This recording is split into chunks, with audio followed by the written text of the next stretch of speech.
इस कार्यक्रम के पुण्यार्जक हैं डॉक्टर श्री कमल कुमार जैन, धर्मपत्नी डॉक्टर मधु जैन, पुत्री एवं दामाद श्रीमती स्मिता जैन, श्री राहुल जैन, पुत्र एवं पुत्रवधू डॉक्टर मनीष जैन, डॉक्टर ऋतु जैन, पौत्र प्रभव जैन, पौत्री प्रथा जैन, नाती एवं नतबहू ऋत्विक जैन, श्रीमती जागृति, नातिन अनुष्का जैन, फर्म मनीष हॉस्पिटल, सिधौली, सीतापुर, उत्तर प्रदेश। श्री रमेश चंद्र जैन, रूपलता जैन, संस्थान मॉडल पब्लिक स्कूल एवं Jain model public school, Palam, Delhi. पुत्र इंजीनियर पीयूष जैन, पुत्रवधू शिखा जैन, पुत्र डॉक्टर चंद्रेश जैन, पुत्री इंजीनियर अंजू जैन, दामाद इंजीनियर अभिषेक जैन, पुत्री इंजीनियर संजू जैन, दामाद इंजीनियर संजीव जैन, पुत्री डॉक्टर हेमा जैन, दामाद डॉक्टर संजीव जैन, पुत्री इंजीनियर रचना जैन, दामाद इंजीनियर अखिल अग्रवाल, पुत्री इंजीनियर सपना जैन, इंजीनियर दामाद प्रांशुल जैन। श्रीमती मैना देवी सेठी, श्री अनिल जी, श्रीमती मीना, श्री सुभाष जी, श्रीमती सुमन, श्री सुशील जी, श्रीमती संध्या, श्रीमती राजुल जी, श्री विनोद जी, दीपक जी, ऋषभ जी, हर्षवर्धन जी, अभिनंदन जी, चहल, देव, युवान, अनिका, अरिहंत, शौर्य, रियान एवं सनाया सेठी, समस्त परिवार, दिल्ली, कोलकाता, बेंगलोर। श्रीमान रूपचंद जी, कमला देवी जैन, श्रीमान दिनेश जी, श्रीमती रेखा जी जैन, श्री दिवेश जैन एवं दिशा जैन, सपरिवार, निवासी व्यावर, प्रवासी मलाड, पश्चिमी मुंबई।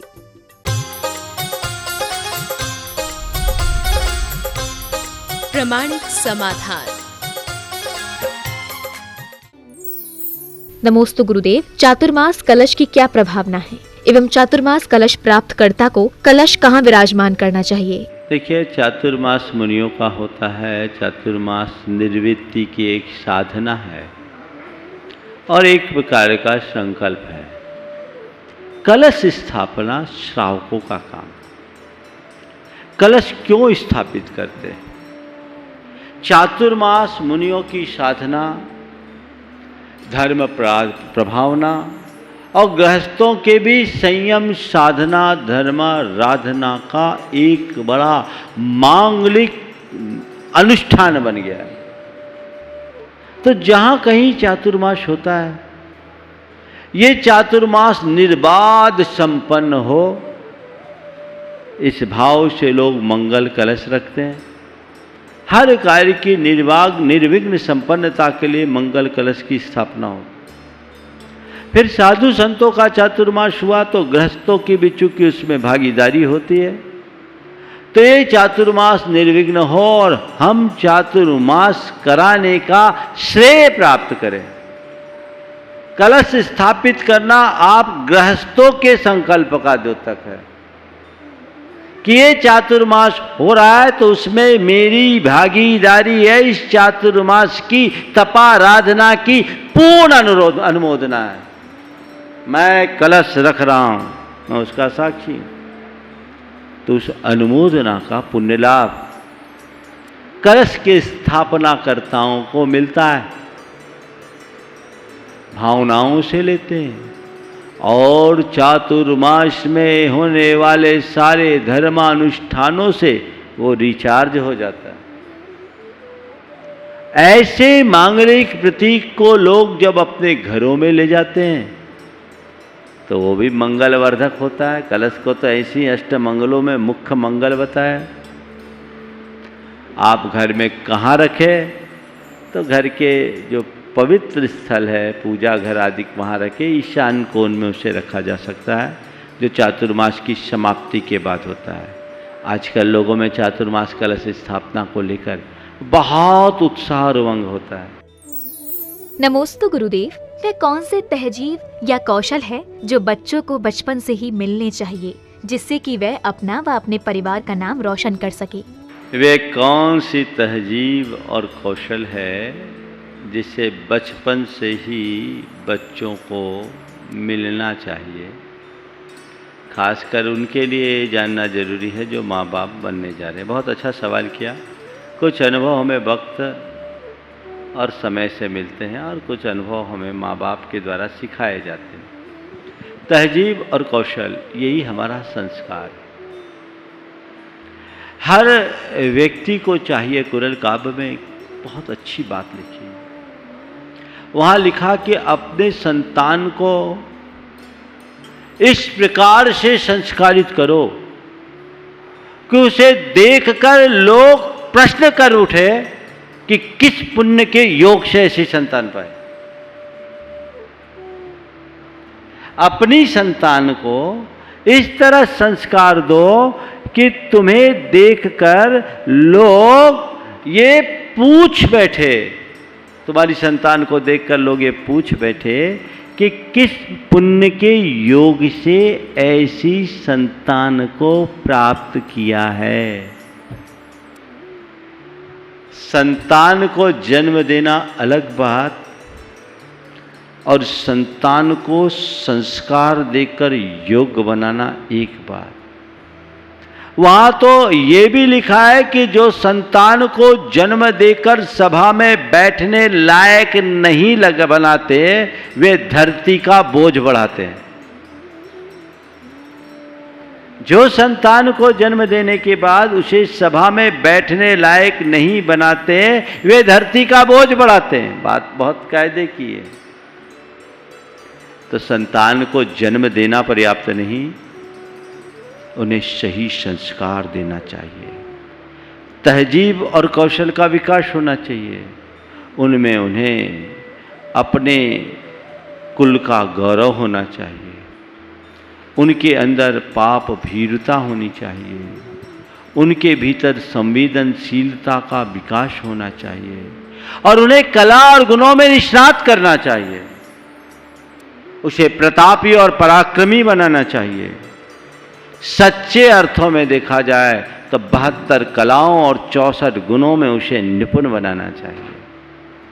पहले संतान के साथ ये बातें होती थी, उनकी शिक्षा दीक्षा इसी तरह से होती थी गुरुकुल प्रणाली में। अब सब अंग्रेजी व्यवस्थाएं हो गई तो लोगों के पास केवल डिग्री होती है।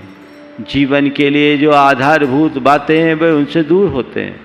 इसलिए पढ़ लिख जाने के बाद भी वे व्यवहारिक क्षेत्र में बहुत पिछड़ा सा अनुभव करते हैं। तो हमें उसको ध्यान रखना है। सुयोग बनाइए और ये तभी होगा जब वो खुद उस योग होंगे। अपने उसूलों पर दृढ़ रखना चाहिए। उन्हें ये बात बताना चाहिए कि हमारे जीवन के आधारभूत तत्व क्या है, किन्हें हमें सर्वाधिक महत्व देना है। यदि ऐसा करेंगे तभी अच्छे परिणाम आए। नमोस्तु गुरुदेव, हमें व्यापारिक क्षेत्र के प्रतिद्वंदी को क्या समझना चाहिए, दोस्त या दुश्मन? देखो, व्यापारिक क्षेत्र का प्रतिद्वंदी है और कोई प्रतिद्वंदी, मुझसे पूछो तो मैं कहूँगा कि सदैव अपने प्रतिद्वंदी को अपना दोस्त समझना चाहिए, क्योंकि वो तुम्हें मजबूत बनने की प्रेरणा देता है। इससे तुम अपनी ताकत को बढ़ाने की प्रेरणा पाओगे, अपने आप को संभालोगे।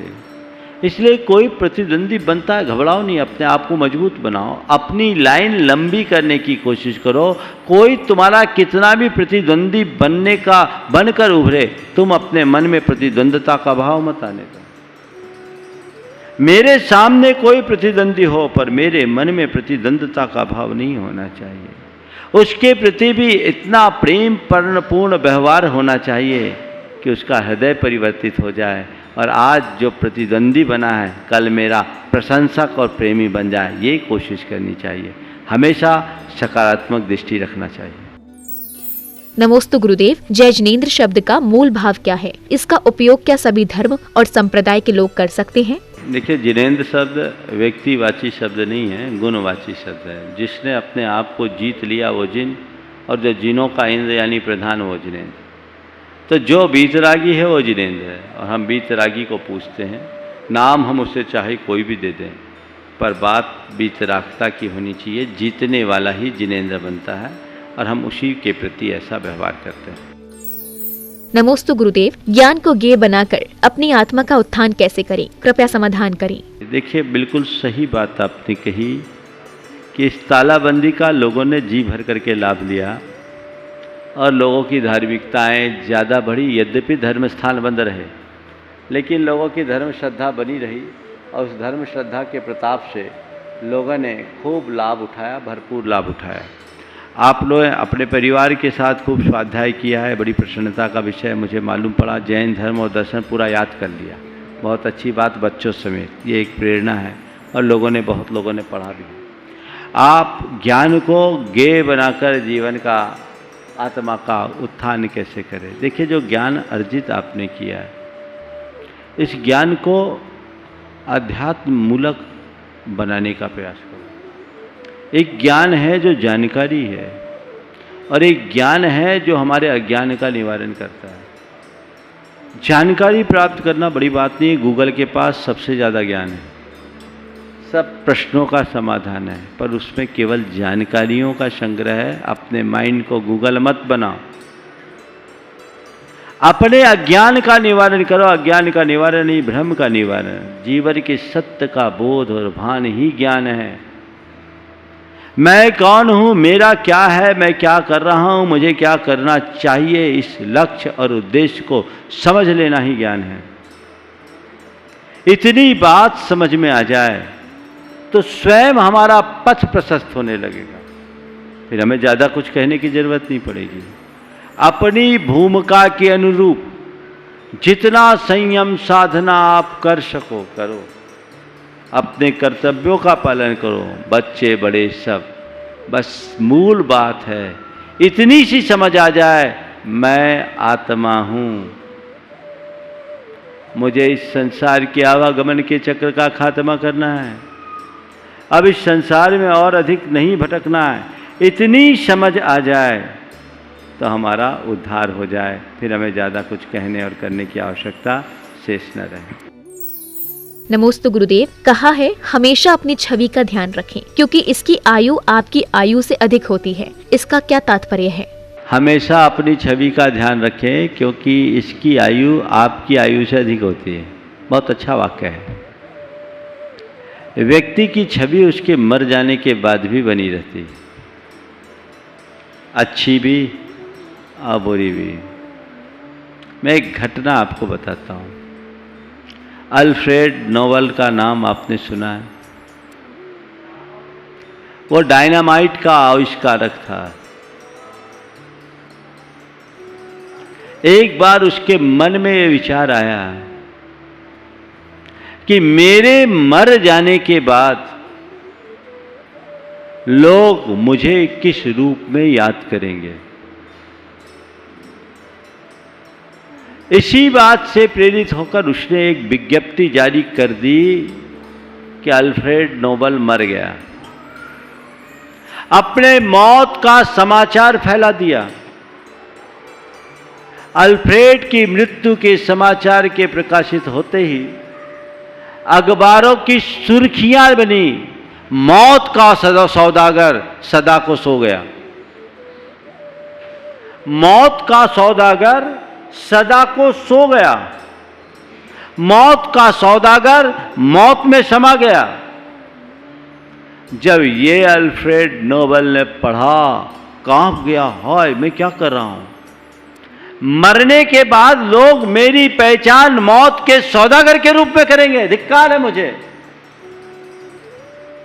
तभी उसने कहा मुझे कुछ अच्छा काम करके जाना चाहिए, और उसने फिर अपनी सारी संपत्ति शांति के काम में आने वाले लोगों के पुरस्कार के लिए लगाई, और नोबल पुरस्कार की शुरुआत हुई। और आज अल्फ्रेड नोबल को शांति दूत के रूप में जाना जाता है। ये एक दृष्टिकोण है, इसलिए वाक्य बहुत सही है कि अपने से ज़्यादा अपनी छवि का ख्याल रखो, क्योंकि तुम्हारी आयु से अधिक आयु तुम्हारी छवि की होती है। तो मेरी छवि कैसी है मुझे देखना, अपनी छवि को संभालना। आप लोग संभालते तो है, पर लुक को, ऊपर का, भीतर। मैं हमेशा कहता हूं तुम लोग फोटो तो शानदार है, एक्सरे खराब। सबके 12 बजे हैं, हाल बेहाल है भैया।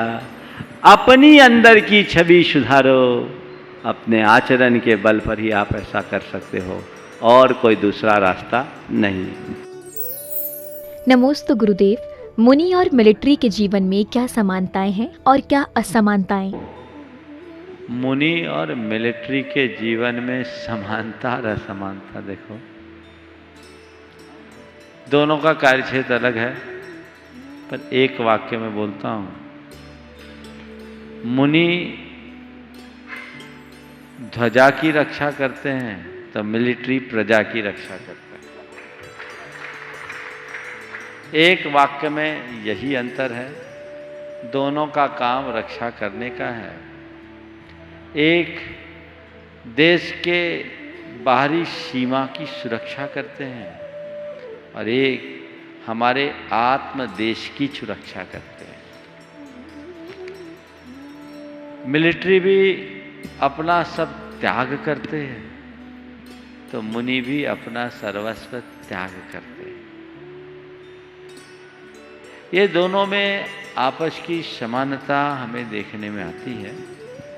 प्रश्न अलग तरीके से पूछा गया है और इसकी व्याख्या कई तरीके से की जा सकती है, लेकिन ये बात बिल्कुल सही है कि हमें अपनी संस्कृति को बचाने के लिए जितनी साधु की जरूरत है उतनी ही सैनिक की भी आवश्यकता है। हमें आभार मानना चाहिए उन तमाम सैनिकों का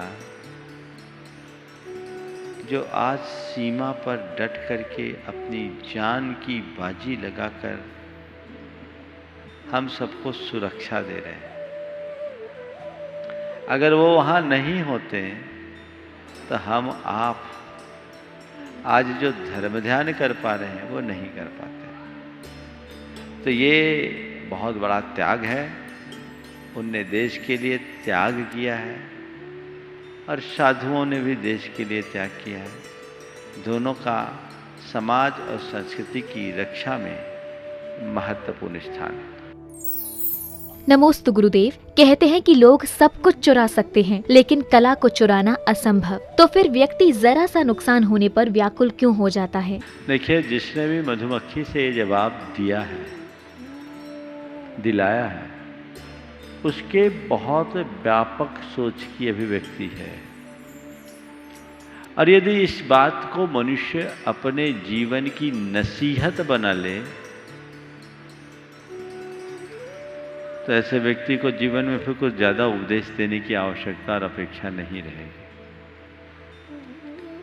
हमें चाहिए कि हम अपने जीवन में ऐसी ही सकारात्मक दृष्टि लाएं। जब तक तुम में हुनर और जज्बात है दुनिया की कोई ताकत तुम्हें नीचे नहीं दिखा सकती। इसलिए मनुष्य को चाहिए कि और बातों से प्रभावित होने की जगह अपने हुनर और जज्बात की सुरक्षा करने की कोशिश करें तो हम जीवन को धन्य कर सकेंगे। नमोस्तु गुरुदेव। इज्जतें, शोहरतें और चाहतें, इनमें कोई भी चीज इस दुनिया में रहती नहीं। आज मैं हूँ जहाँ कल कोई और था, वो भी एक दौर था, ये भी एक दौर है। इन पंक्तियों का क्या आशय है? बात बिल्कुल सही है कि दुनिया में कुछ भी स्थायी नहीं है, लेकिन हमारे मन की दुर्बलता है कि वो उसे स्वीकार नहीं कर पाता। ये हमारे जन्म जन्मांतरों के अज्ञानपूर्ण संस्कारों का प्रतिफल है।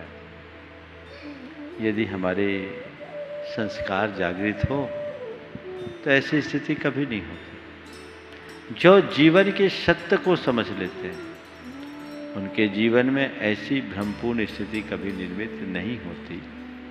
हम जीवन के यथार्थ को जानें और जब ये हम समझेंगे तभी अपने जीवन में व्यापक बदलाव घटित कर पाएंगे।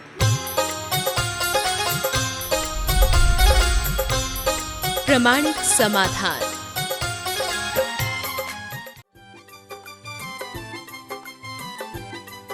इस कार्यक्रम के पुण्यार्जक थे डॉक्टर श्री कमल कुमार जैन, धर्मपत्नी डॉक्टर मधु जैन, पुत्री एवं दामाद श्रीमती स्मिता जैन, श्री राहुल जैन, पुत्र एवं पुत्रवधू डॉक्टर मनीष जैन, डॉक्टर ऋतु जैन, पौत्र प्रभव जैन, पौत्री प्रथा जैन, नाती एवं नतबहू ऋत्विक जैन, श्रीमती जागृति, नातिन अनुष्का जैन, फर्म मनीष हॉस्पिटल, सिधौली, सीतापुर, उत्तर प्रदेश। श्री रमेश चंद जैन, रूपलता जैन, संस्थान मॉडल पब्लिक स्कूल एवं Jain model public school, Palam, Delhi. पुत्र इंजीनियर पीयूष जैन, पुत्र वधू शिखा जैन, पुत्र डॉक्टर चंद्रेश जैन, पुत्री इंजीनियर अंजू जैन, दामाद इंजीनियर अभिषेक जैन, पुत्री इंजीनियर संजू जैन, दामाद इंजीनियर संजीव जैन, पुत्री डॉक्टर हेमा जैन, दामाद डॉक्टर संजीव जैन, पुत्री इंजीनियर रचना जैन, दामाद इंजीनियर अखिल अग्रवाल, पुत्री इंजीनियर सपना जैन, इंजीनियर, दामाद प्रांशुल जैन। श्रीमती मैना देवी सेठी, श्री अनिल जी, श्रीमती मीना, श्री सुभाष जी, श्रीमती सुमन, श्री सुशील जी, श्रीमती संध्या, श्रीमती राजुल जी, श्री विनोद जी, दीपक जी, ऋषभ जी, हर्षवर्धन जी, अभिनंदन जी, चहल, देव, युवान, अनिका, अरिहंत, शौर्य, रियान एवं सनाया सेठी समस्त परिवार दिल्ली, कोलकाता, बेंगलोर। श्रीमान रूपचंद जी, कमला देवी जैन, श्रीमान दिनेश जी, श्रीमती रेखा जी जैन, श्री दिवेश जैन एवं दिशा जैन, सपरिवार निवासी व्यावर, प्रवासी मलाड, पश्चिमी मुंबई।